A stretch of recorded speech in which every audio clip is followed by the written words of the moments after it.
हिंदी में यूपीएससी की तैयारी से संबंधित प्रोग्राम्स को देखने के लिए सब्सक्राइब करें स्टडी IQ-IAS हिंदी। नमस्कार, स्टडी IQ-IAS हिंदी में आप सभी लोगों का बहुत बहुत स्वागत है। मेरा नाम है मनीष श्रीवास्तव और आज हम जिस विषय के बारे में चर्चा करने वाले हैं वो है डॉपलर वेदर रडार। तो यहाँ पर हम जिस विषय पर चर्चा करेंगे वो रडार है। रडार शब्द आप लोगों ने शायद कई बार सुना हो, लेकिन रडार के ही एक प्रकार है जिसको कहा जाता है डॉपलर रडार। ये चर्चा में चल रहा है। क्यों चर्चा में चल रहा है? यहाँ पर आपको एक फोटो नजर आ रही होगी। ये जो है शोभा करंदलाजे हैं। ये शोभा करंदलाजे क्या है?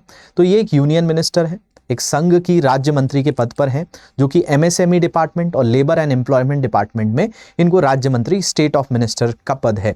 जो अभी नई कैबिनेट हमारी बनी है 18वीं लोकसभा में, एक कैबिनेट मिनिस्टर के तौर पर यूनियन ऑफ स्टेट जैसे राज्य मंत्री होते हैं, तो ये राज्य मंत्री हैं किसमें? MSME में और आपका लेबर एंड एम्प्लॉयमेंट यानी रोजगार एवं जो आपका श्रम विभाग है उसमें ये राज्य मंत्री के पद पर है। इन्होंने जो हमारा विज्ञान एवं प्रौद्योगिकी मंत्रालय है उससे मांग करी है बेंगलोर शहर के लिए, क्योंकि ये जिस जगह से सांसद हैं वो है नॉर्थ बेंगलोर। तो इन्होंने मांग करी है किससे? तो जितेंद्र सिंह साहब हैं हमारे साइंस एंड टेक्नोलॉजी के मिनिस्टर, उनसे मांग करी है कि बेंगलोर शहर को क्या प्रदान किया जाए? डॉपलर रडार प्रदान किया जाए, डॉपलर वेदर रडार। तो आज हम इसी विषय के बारे में अच्छे से गहराई से समझेंगे कि क्या होता है वेदर डॉपलर रडार, जो अभी चर्चा में चल रहा है। अगर मैं इस टॉपिक के बारे में बात करें, रडार के बारे में, यूपीएससी 2024 में एक प्रश्न आया था। अगर आप देखेंगे इस बार का पेपर रिसेंटली, तो यूपीएससी ने 2024 में, अगर आप यूपीएससी की वेबसाइट से देखें तो सेट नंबर ए में क्वेश्चन नंबर 34 है, ये रडार पर आधारित है। यहाँ पर इस प्रश्न को थोड़ा सा देखते हैं, फिर इस टॉपिक के बारे में गहराई से जाएंगे। इसमें पूछा गया है निम्नलिखित गतिविधियों पर विचार कीजिए। Consider the following activities. Identification of narcotics on passengers at airports और इन एयरक्राफ्ट। यानी कोई हवाई यान है, विमान है, या विमानों में यात्री जो कोई ऐसे मादक पदार्थ लेकर वहाँ पर यात्रा कर रहे हैं, तो उनके बारे में पता करने के लिए क्या रडार टेक्नोलॉजी मदद करती है? ये पहला ऑप्शन था। दूसरा, वर्षण का मॉनिटरिंग ऑफ प्रेसिपिटेशन, यानी वर्षा होने वाली है, चक्रवात आने वाला है, इन सारी चीज़ों के बारे में क्या रडार मदद कर सकता है? तीसरा है tracking the migration of animals, पशुओं के प्रवास पर नजर रखना, ट्रैकिंग करने के लिए कितनी गतिविधियों में रडार का उपयोग किया जाता है? In how many activities can the radars can be used.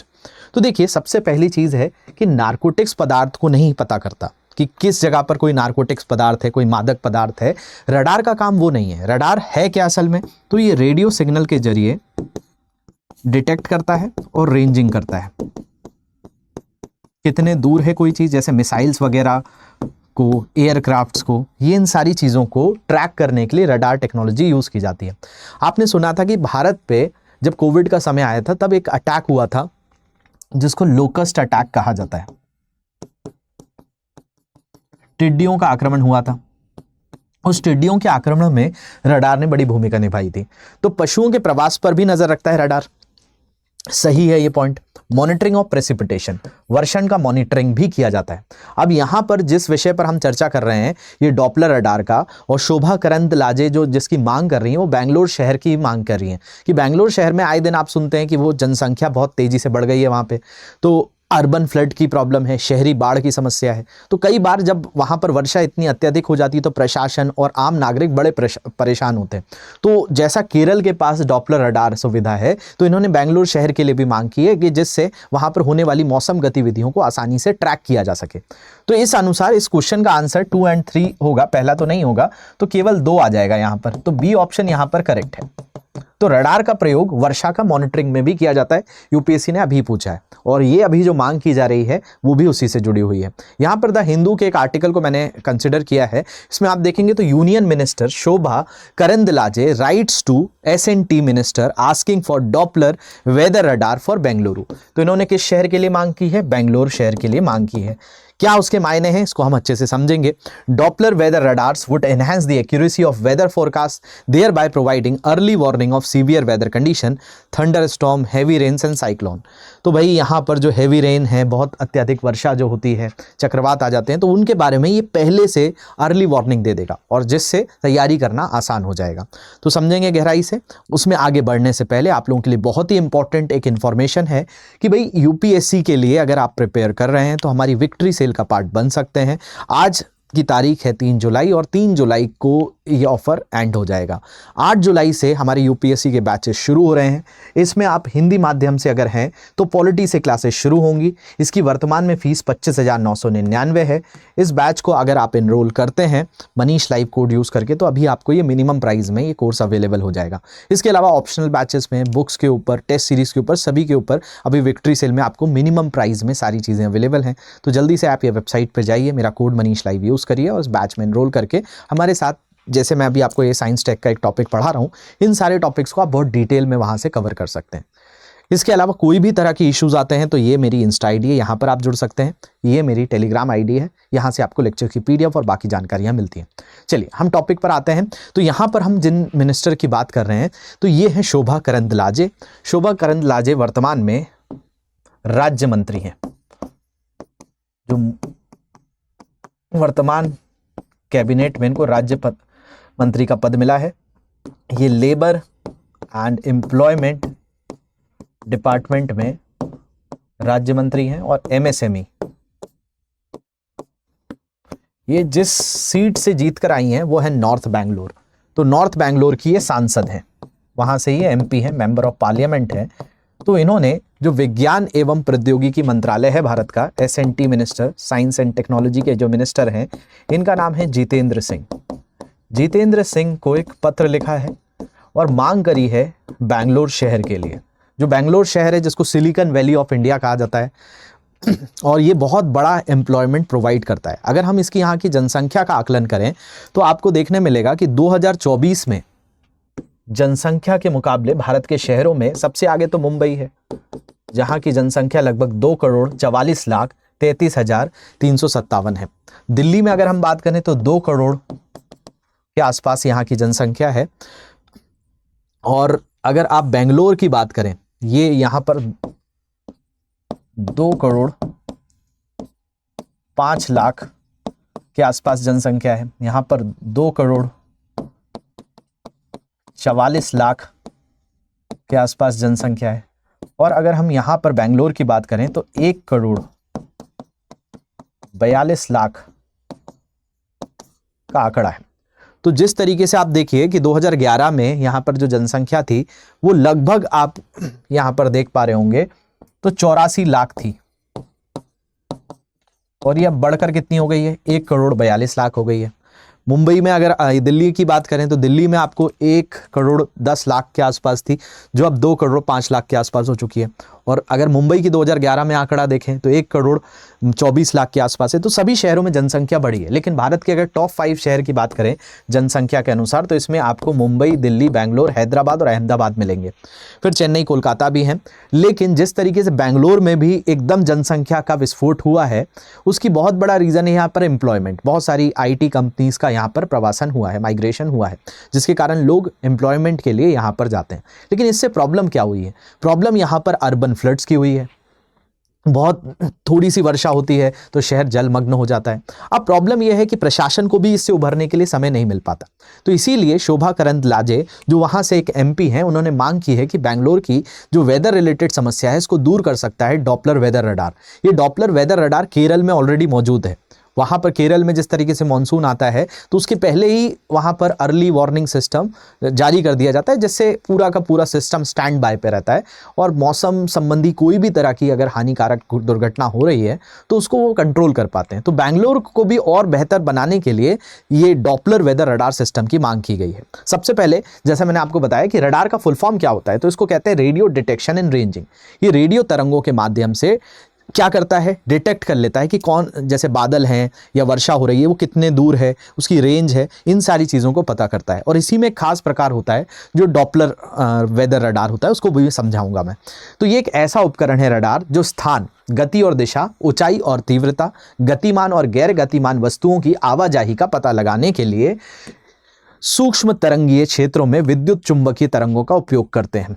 तो ये इस तरीके से रेडियो सिग्नल्स का इस्तेमाल करके ये पता कर लिया जाता है। अब होता क्या है, जैसे रडार के जरिए मिसाइल्स का अटैक हो रहा है किसी देश के ऊपर, उनका पता कर लिया जाता है। कोई विमान आ रहा है हमारे एयर स्पेस में, उसका पता कर लिया जाता है। वर्षा कितनी होनी है या वर्षा की मॉनिटरिंग करने के लिए प्रयोग किया जाता है। और मैंने अभी आपको एक क्वेश्चन भी दिखाया था, यूपीएससी ने भी पूछा, जिसमें tracking of migration of animals, अगर कहीं पे जानवरों का जो प्रवासन होता है वो भी रडार के जरिए पता किया जाता है। तो अब बैंगलोर शहर के लिए जो विशेष प्रकार के रडार की मांग की गई है वो है डॉपलर रडार। देखिए, डॉपलर रडार का जो सिस्टम है, डॉपलर इफेक्ट आप लोगों ने शायद पढ़ा हो क्लासेस में, छोटी क्लासेस में। तो डॉपलर रडार का अगर मैं आपको सरल शब्दों में समझाने का प्रयास करूं, तो आप मान लिया जाए कि आप किसी जगह पर खड़े हुए हैं और ट्रेन आ रही है। तो ट्रेन जैसे जैसे आपके पास आएगी और वो हॉर्न बजा रही है, तो वो हॉर्न की जो तीव्रता है, उसकी जो फ्रीक्वेंसी है वो बढ़ती जाएगी और आपको समझ में आएगा कि ट्रेन आपके पास आ रही है। तो यही चीज़ डॉपलर इफेक्ट में शो होती है और यही चीज़ डॉपलर रडार पर भी आधारित है। रडार का काम क्या है? डिटेक्ट करना और रेंज पता करना।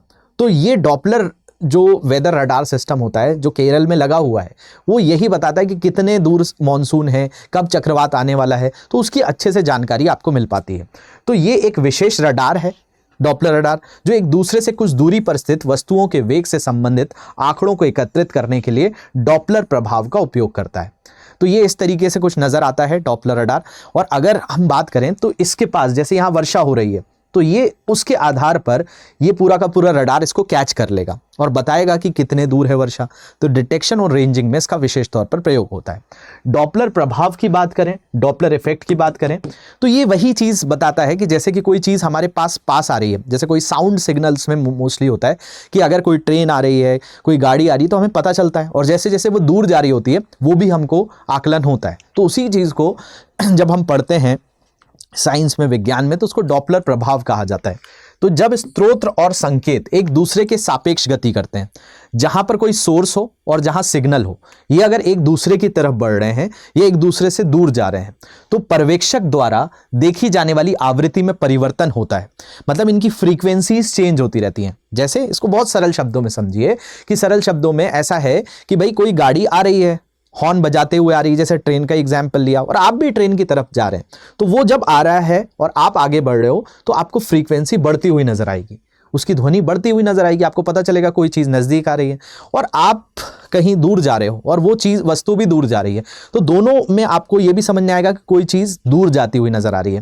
जैसे आपके घर से कोई गाड़ी निकली, तो धीरे धीरे उसकी आवाज़ धीमी होती जाती है, वही डॉपलर इफेक्ट कहा जाता है। तो स्रोत और संकेत, संकेत का मतलब यहाँ सिग्नल हो गया, और स्रोत का मतलब सोर्स हो गया, और यहां पे पर्यवेक्षक यानी ऑब्जर्वर हो गए, आप ऑब्जर्वर हो गए। अब जो भी सोर्स होगा, वो ट्रेन हो जाए, प्लेन हो जाए, या कोई भी एक गाड़ी है जिस पर मान लिया जाए कोई सॉन्ग बज रहा है, कोई गाना बज रहा है।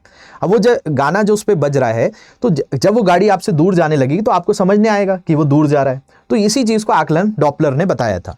तो ये एक सापेक्ष गति है, यानी रिलेटिव मूवमेंट के अनुसार होता है, जिसमें जो ऑब्जर्वर द्वारा देखी जाने वाली आवृत्ति में परिवर्तन होता है, फ्रीक्वेंसी में चेंजेस होते हैं।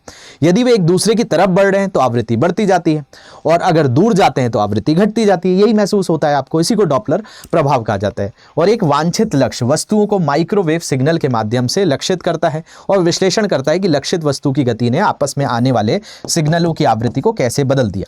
अब इसका प्रयोग क्या करेंगे? ये डॉपलर प्रभाव है, लेकिन डॉपलर वेदर रडार क्या है कि भाई जैसे किसी शहर के अंतर्गत कोई चक्रवात आने वाला है, वर्षा होने वाली है, तो वो कितने दूर है, या वहाँ से जा रही है या वहाँ नज़दीक आ रही है, तो डॉपलर वेदर रडार उसको कैच कर लेता है। और उस कैच करने के बाद भाई हमें, जैसे कई बार आपने सुना है IMD है, इंडियन मेट्रोलॉजिकल डिपार्टमेंट है, भारतीय मौसम विज्ञान विभाग है, कई तरह के अलर्ट जारी करता है, red alert, orange alert, yellow alert.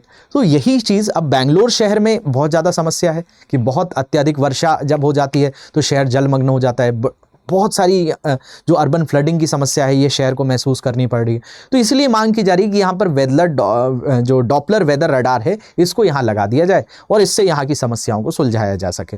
तो अगर हम बात करें तो डॉपलर सिद्धांत के आधार पर रडार को एक पैराबोलिक डिश एंटीना और एक फोम सैंडविच स्पेरिकल रेडॉम का उपयोग करके मौसम पूर्वानुमान, यानी अर्ली तरह से हम डिटेक्शन कर लें, हम पूर्वानुमान कर लें कि कब यहाँ पर वर्षा होगी, और निगरानी की सटीकता में सुधार करने के लिए डिज़ाइन किया गया है। तो जो डॉपलर प्रभाव है, ये डॉपलर सिद्धांत पर आधारित ये रडार बनाया जाता है, जिसको डॉपलर वेदर रडार कहते हैं। वेदर का मतलब मौसम, तो ये मौसम की जानकारी आपको देता रहेगा with the help of signals, और जिससे आपको तैयारी करने में, और कोई भी तरह की ऐसी दुर्घटना हो सकती है, या कई बार होता है कि वर्षा आने के बाद कई लोग उससे प्रभावित होते हैं, माइग्रेट करना पड़ता है, तो उसके लिए प्रशासन पहले से तैयार रहेगा क्योंकि ये पूर्वानुमान पर आधारित है। तो DWR में जो आपका डॉपलर वेदर रडार है, DWR कहा जाता है इसको शॉर्ट फॉर्म में, वर्षा की तीव्रता कितनी इंटेंसिटी रहेगी, वायु प्रवणता और वेग को मापने के उपकरण लगे होते हैं जो चक्रवात के केंद्र और धूल के बवंडर की दिशा के बारे में सूचित करते हैं। और अगर आपके पास ये इंफॉर्मेशन पहले से आएगी तो आपको एक्शंस लेने में मदद होगी, तो प्रशासन उसमें आगे की बात करेगा। तो अब यहाँ पर इससे फायदा क्या होगा, तो डॉपलर मौसम रडार होने से मौसम पूर्वानुमान की सटीकता में कमी वृद्धि होगी, जिससे तूफान, भारी वर्षा और चक्रवात जैसी गंभीर मौसम स्थितियों की पूर्व चेतावनी मिल सकती है। तो अर्ली वार्निंग सिस्टम जारी करने में मदद करेगा।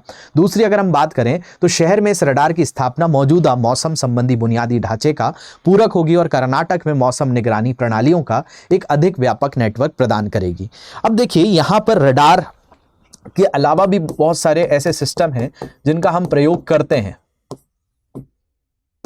डिटेक्शन और रेंजिंग में। डिटेक्शन मतलब किसी चीज के बारे में उसको चिन्हित करना, और आर का मतलब होता है रेंजिंग, यानी उसकी दूरी का मापन करना। तो ये तो रेडियो सिग्नल पर आधारित है, रेडियो डिटेक्शन और रेंजिंग। ऐसी रेंजिंग के लिए हम दो टेक्नोलॉजीज का और प्रयोग करते हैं, एक होता है सोनार और एक होता है लिडार। इसको कहते हैं साउंड नेविगेशन एंड रेंजिंग, और एक लाइट डिटेक्शन एंड रेंजिंग।